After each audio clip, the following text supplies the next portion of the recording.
James and Jennifer are on our side too. Besides, they'll be gone soon." At those words, my hand stopped. "Hey, are you really going to do it?" "Don't say do it. It sounds bad. It's an accident. An accident." My eldest son David and his wife Lisa were talking so seriously that they didn't notice I was there. Jessica, the wife of my second son, spoke to me. "Jennifer, call the police right away." At those words, I hurriedly called the police. I am Jennifer. I turned 71 last month. I have dedicated myself to household chores without working outside, spending 50 years with my husband James. Thankfully, we've had a joyful time. We were blessed with 2 sons. It seems ordinary, but I think it's a very happy thing. James is the second-generation president of a small wholesale company. He took over the company founded by my father-in-law 20 years ago. Blessed with customers, the business is going well. Now, our sons are working in my husband's company as executive directors. My eldest son David graduated from a famous domestic university. He's always been an excellent student, praised by his classmates' mothers.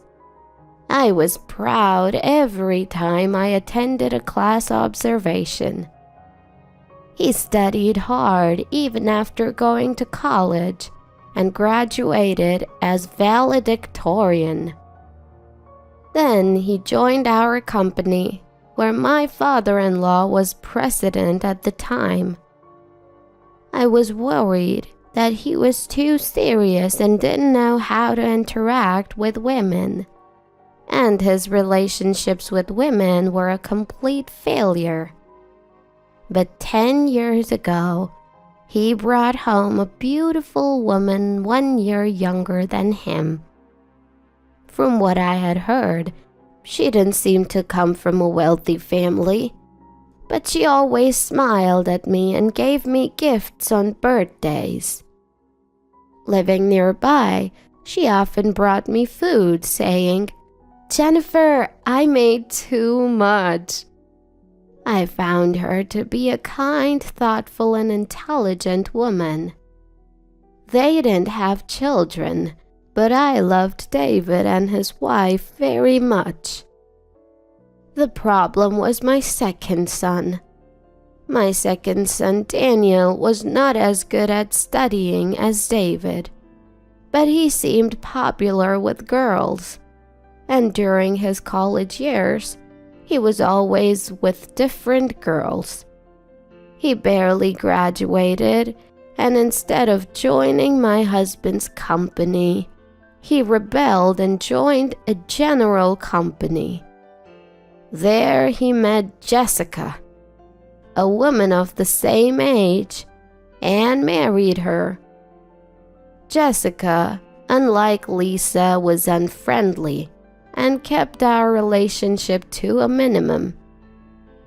She was very formal, giving gifts on Thanksgiving and Christmas and regularly coming home. But she seemed to want to keep her distance from us. She didn't want to live near our house and bought a condominium in the next town. Above all, I couldn't feel any warmth in her flat tone of speech. Daniel worked in a general company for about 10 years, then resigned and joined my husband's company. But he's free-spirited even in the company. My husband and David seem to have trouble dealing with him. But even such a son is dear to me as a parent. I expect David and Daniel to continue working hard for the company. One day, I went shopping alone. Spring is coming soon. I was looking for clothes to wear at the company's entrance ceremony. Although I don't work, I'm a director in name only. I rarely go to the company, but I occasionally work from home, preparing gifts for customers and socializing with other corporate presidents' wives. As part of that job, I attended the entrance ceremony every year. I headed to my favorite clothing store in the shopping mall. That's when I spotted a familiar figure. Lisa? It looked like her. No, but she was walking with a man. David is at work. It must be a case of mistaken identity. But I was still curious about the two. They went into a high-end brand store. I felt relieved. It was indeed a mistake. Lisa is supposed to be frugal. I've never seen her with any brand name items, and David and Daniel's salaries are no different from regular executives. They probably could afford luxury brands, but they would only buy them on special occasions.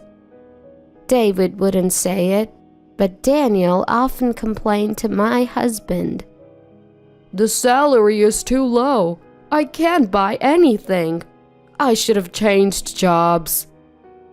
Daniel has children, so he probably has even less room for extras than David. Anyway, Lisa, who specializes in housework without working, would never go to such a high-end brand store. I made an unpleasant mistake. I found myself laughing at the thought, and I left the place. Then, my husband's company had its entrance ceremony. This year, there was one experienced hire and 3 recent graduates. It's not a big company, but about this many employees join every year. This year, all were locals, and I hoped they would work for us for a long time as we successfully finished the entrance ceremony. The problem came after. Heading to the president's office, I found Daniel and my husband arguing. It's strange, isn't it? Father must be doing something. Daniel was yelling at my husband, his face red. David was trying to calm Daniel down in a panic. "What's going on?" I asked in a hurry. The books don't add up, Daniel yelled. The books? I had no idea what they were talking about. I asked for details. Daniel said that no matter what, the numbers seemed off. You must be faking it. My husband yelled back. Don't talk nonsense. This is why second-generation presidents who don't know the world. What do you mean? The argument between my husband and Daniel seemed to escalate. Enough already! At that moment, David's angry voice rang out. I'll look into the numbers. Both of you stop. Don't talk about something that might make other employees anxious in the company. David said to the two. The eldest son is reliable after all. I was impressed by David. My husband and Daniel fell silent at David's words. I felt reassured, leaving it to David. A few days later, David told my husband, There was nothing suspicious in the books, but there was one double payment. I contacted the other party right away, and they'll shift it to next month. Daniel probably thought that was strange. Thanks to him, we noticed. It's a good thing." My husband was impressed by David's words. The intelligence to explain Daniel's misunderstanding like this. Such an excellent son. I sometimes wonder if he's really mine. The business of April and the family quarrel had settled down, and I was dining with my husband, a long-awaited meal with my husband. We splurged a little on a course meal at the region's top high-end steakhouse, which had earned a Michelin star. The dazzling meal was a joy to the eyes. Soon we should think about paying David and Daniel enough so that they can take their families to places like this, I said to my husband while enjoying the meal. No, David maybe, but it's too soon for Daniel." My husband laughed at that. But Daniel has 3 children, and he's always saying his salary is low, isn't he? "If he worked as hard as David, I might consider it." My husband laughed off my suggestion. "Oh, come on," I replied, somewhat exasperated.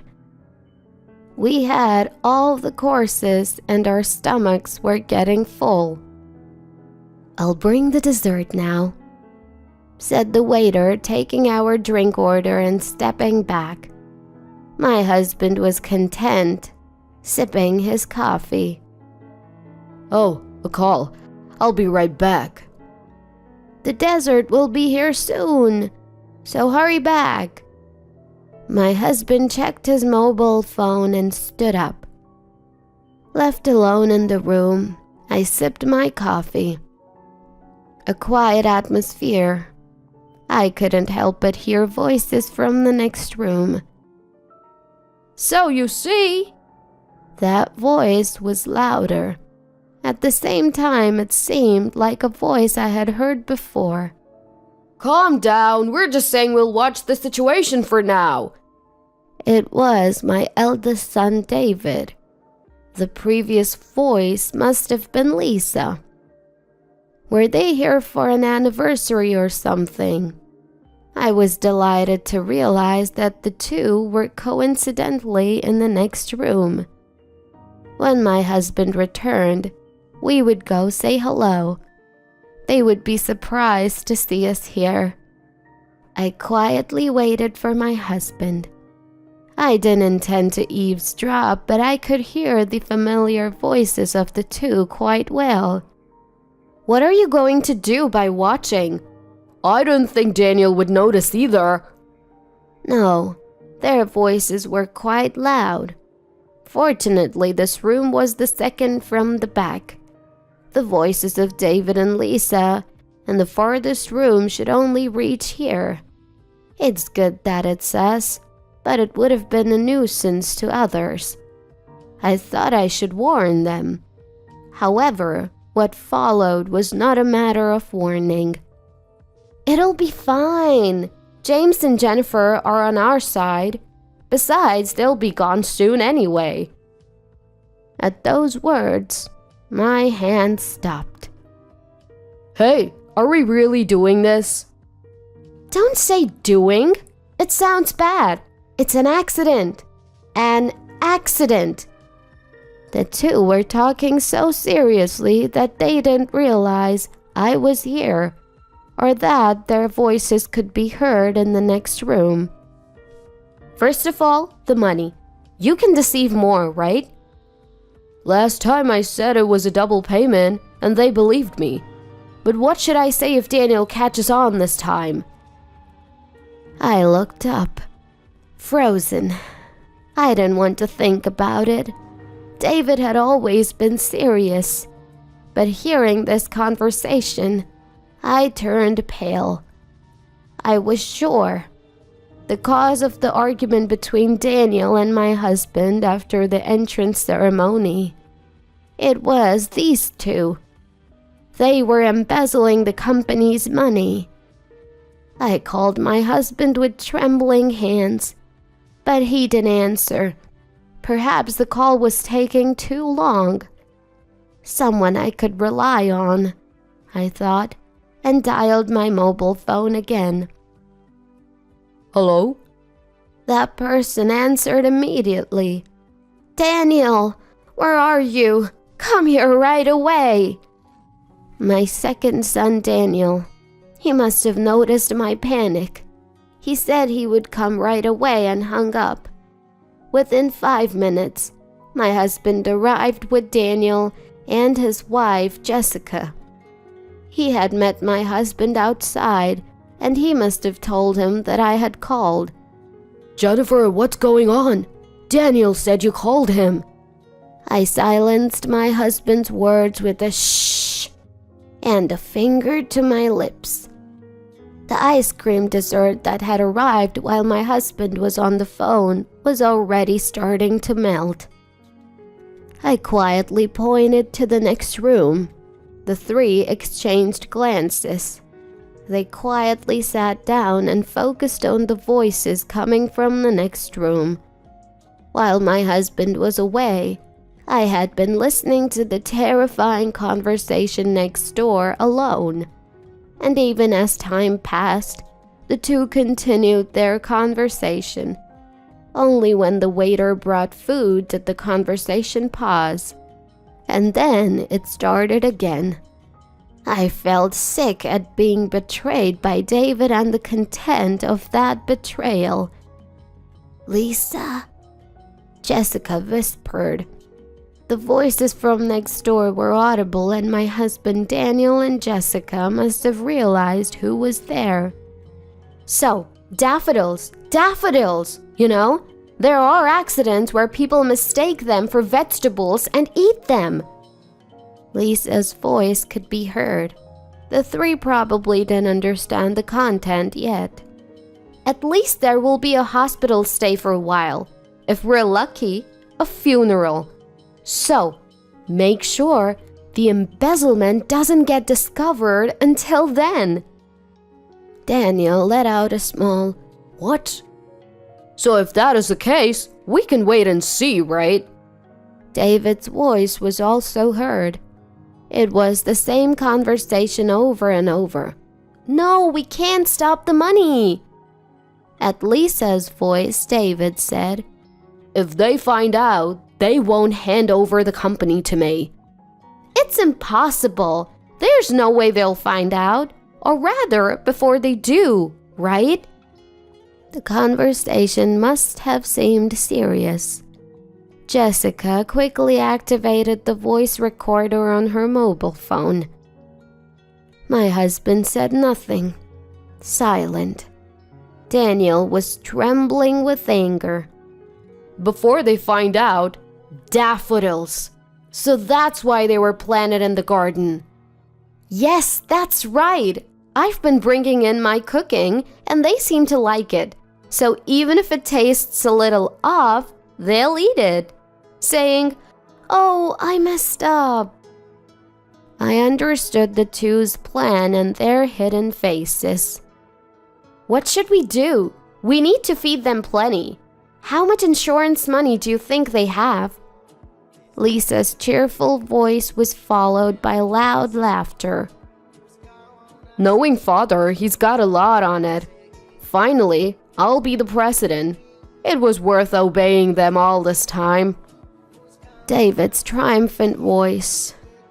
Daniel stood up in anger. My husband said nothing to stop him. "No!" It was Jessica who stopped him. "Why?" I said to Jessica. She was heartless. She hadn't been deeply involved with us, so it must have seemed like someone else's business. But Jessica calmly said, "If we confront them here, it will play into their hands. Surely Jennifer and James will be swayed by David and Lisa." My husband and I fell silent. "So what should we do? They're trying to poison father and mother."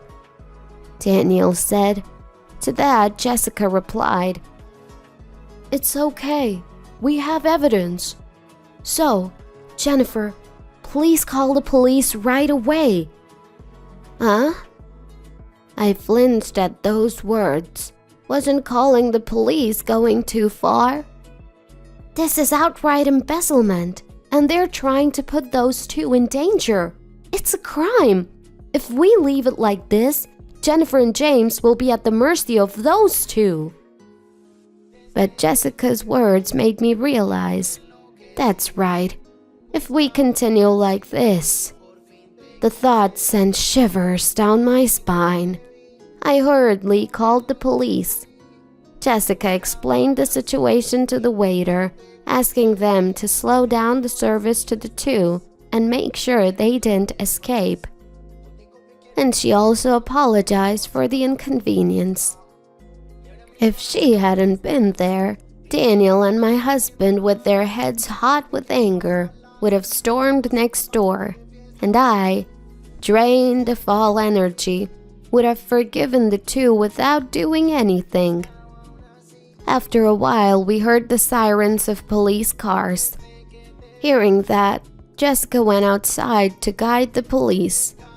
The three of us were told by Jessica to wait in the room, as we probably wouldn't be able to stay calm, so we decided to do so. We heard Jessica and the police's voices, and then they opened the door to the next room.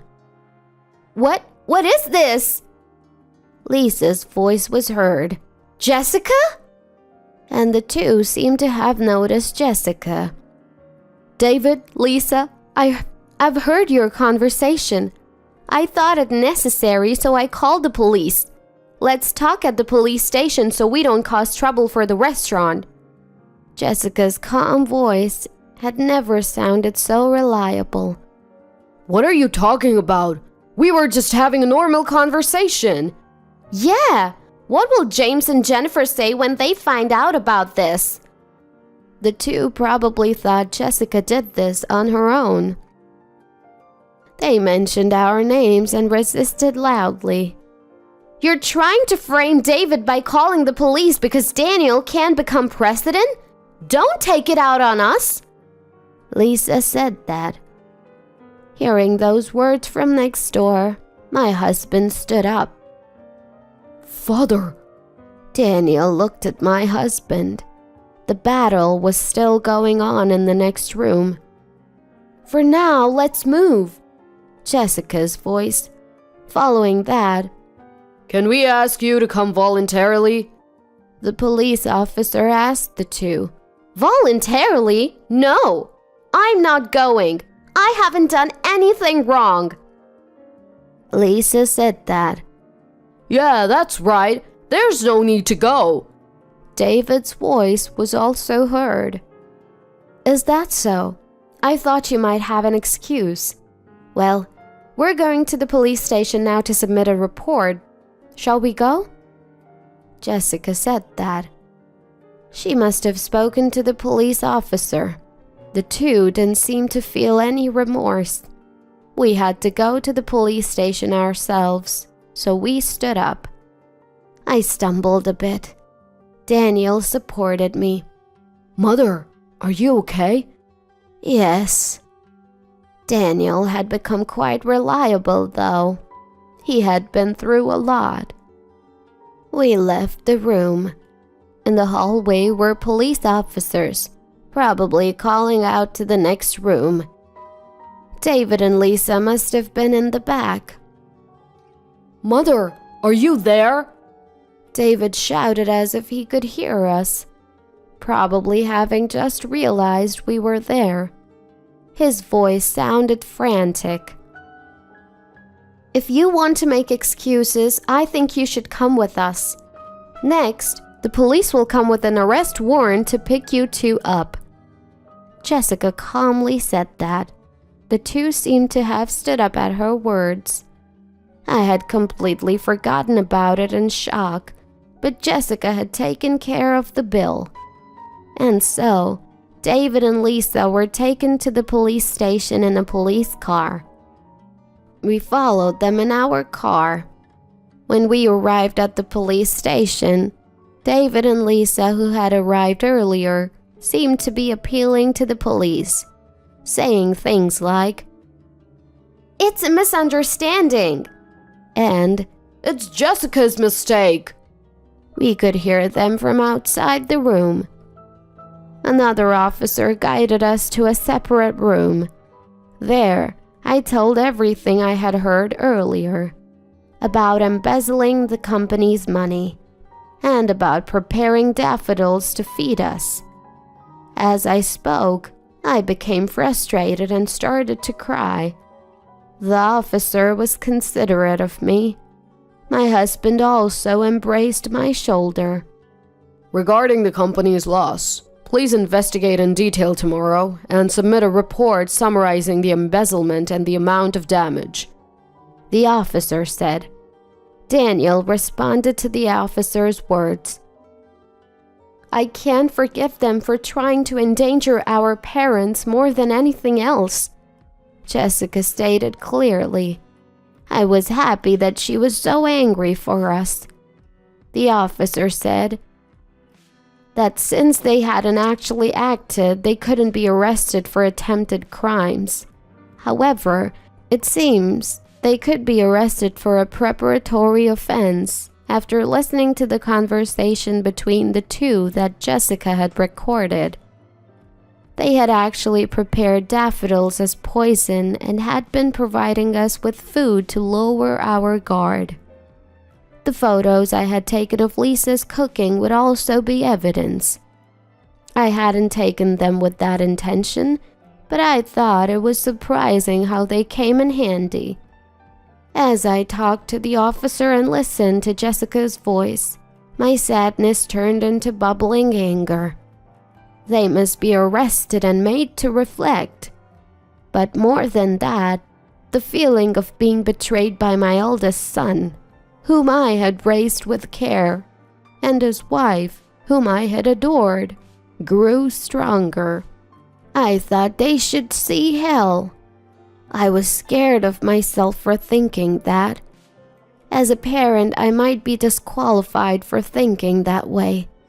But I also think it's inevitable to feel that way because I'm a parent. We decided, with Jessica and Daniel, that it would be best not to see David and Lisa.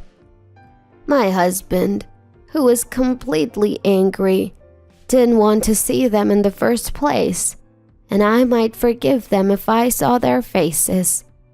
That's not true. I'm pretty angry too.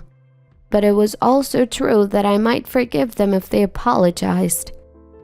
We left the rest to Daniel and Jessica and went straight home. It seemed that Jessica's mother had come to play with the grandchildren, and she was taking care of them. So they told us not to worry and to rest. I was very grateful for that feeling. The next day, the police contacted us. In the end, the two didn't admit to anything. However, Daniel investigated the embezzlement facts and amount in one day. It was about 10 years, starting from the first year of their marriage. They had embezzled nearly $2 billion, sometimes a few $100s a month, sometimes a large amount. When I heard that, everything went dark before my eyes. I had been deceived for so long. Jessica, who had come to care for me, took care of the housework and communication with the police on my behalf since I couldn't move. It seems that Jessica's mother continues to take care of the children. I feel sorry for causing trouble to my grandchildren. Daniel consulted with the police and filed a complaint. Now, at least David will be arrested. I feel relieved, regretful, and indescribable. But thanks to Jessica, I didn't lose myself. And they were also arrested for the preparatory offense. The planted daffodils in Jessica's recorder became irrefutable evidence. The two of them stuck to their claim of knowing nothing. They seemed to have no intention of reflecting on their actions. For the embezzlement, Daniel filed a criminal complaint against David and Lisa. It seemed that the embezzled money was being given to a man named Toshin, a club waiter whom Lisa was supporting. Did David know about this? If he knew, he's a complete fool. During the trial, Toshin was called as a witness. My husband was going to be the next president, so the money was good. I really didn't know it was embezzled money, and I have no feelings for her beyond being a customer. Just a customer. At Toshin's words, Lisa became frantic. Toshin, you said you wanted to marry me. I supported your sales. Lisa screamed. What are you talking about? You! David also yelled. No, really, spare me. You know, it's just sales talk. It's impossible. Toshin coldly cut off Lisa. Serves her right. I almost burst into laughter.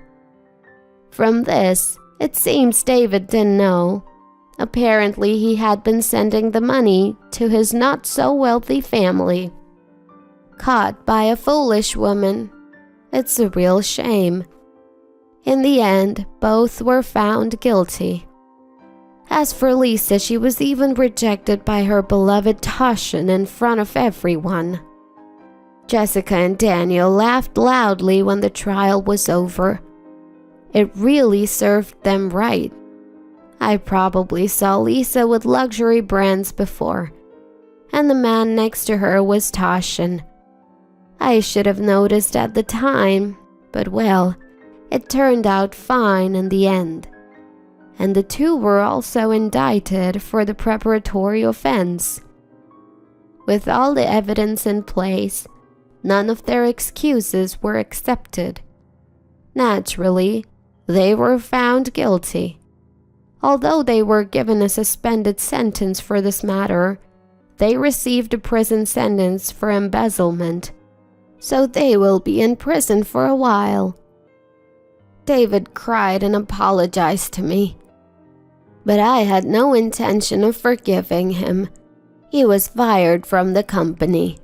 All insurance money was transferred to Daniel.